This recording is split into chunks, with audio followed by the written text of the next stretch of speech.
সিন্ধু জল বন্টন চুক্তি অনুযায়ী পাকিস্তানের যে জল প্রাপ্য তা আটকাতে ভারত কোনো বাঁধ তৈরি করলে তা গুঁড়িয়ে দেওয়া হবে, এমনটাই জানালেন পাকিস্তানের প্রতিরক্ষা মন্ত্রী খ্বাজা আসিফ। পাকিস্তানের একটি টিভি চ্যানেলে সাক্ষাৎকার দিতে গিয়ে এই সংক্রান্ত প্রশ্নের মুখে পড়েছিলেন আসিফ। সেখানেই তিনি পাকিস্তানের অবস্থান জানান। যদিও আসিফ স্পষ্ট করে দিয়েছেন এই মুহূর্তে আন্তর্জাতিক মঞ্চে সমস্যার কথা তুলে ধরছে ইসলামাবাদ, পরিস্থিতির দিকে নজর রাখা হচ্ছে। পহেলগাঁওয়ে জঙ্গি হামলার ঘটনায় ২৬ জনের মৃত্যুর পর পাকিস্তানকে দায়ী করে একাধিক পদক্ষেপ করেছে ভারত। স্থগিত করা হয়েছে সিন্ধু জল বন্টন চুক্তি। ওই চুক্তি অনুসারে সিন্ধু নদ এবং তার পশ্চিম তীরের উপনদীগুলির জল পায় পাকিস্তান।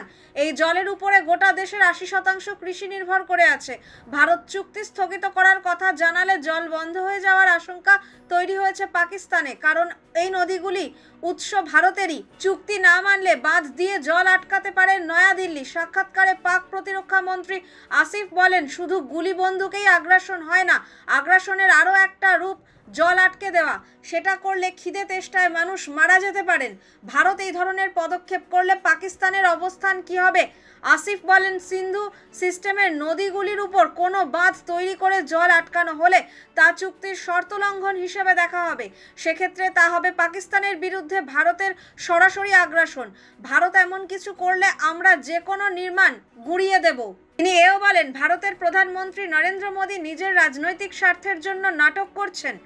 তিনি বলেন, ভারতের দাবি আন্তর্জাতিক মঞ্চগুলি মেনে নিচ্ছে না, কারণ মোদী সরকার দাবির সপক্ষে কোনো প্রমাণ দেখাতে পারেনি। ভারত অনবরত উস্কানির নীতি নিয়েছে, কিন্তু পাকিস্তান তার প্রেক্ষিতে এখনই কিছু করবে না।